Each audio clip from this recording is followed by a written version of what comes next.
শ্রাবণের পুরু, ভাদ্রের 12, এর মধ্যে যত পারো।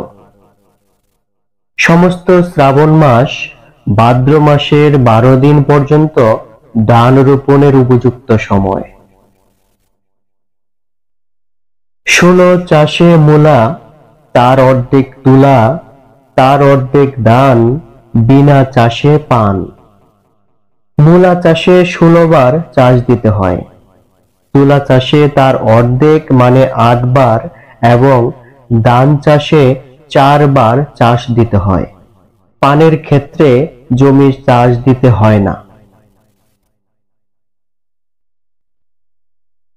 পূর্ণিমা অমায় যে ধরে হাল, তার দুঃখ চিরকাল।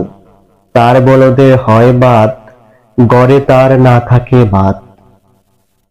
বচনে পূর্ণিমা ও অমাবস্যায় হাল চাষ করা নিষেধ করা হয়েছে। অন্যথায় গড়ে দুঃখ চিরকাল ও চাষের বলদ পঙ্গু হতে পারে।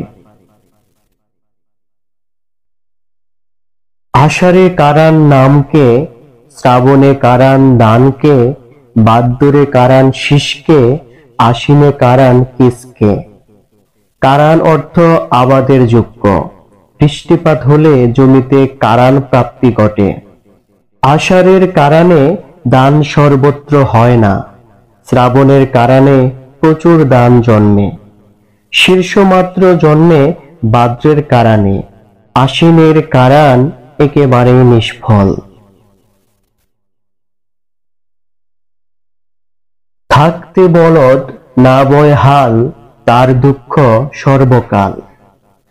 যার ঘরে বলদ আছে অথচ বসিয়ে রাখা হয়, হাল চাষে ব্যবহার করা হয় না, তার চিরকাল দুঃখ থাকে, খাবারের অভাব লেগে থাকে।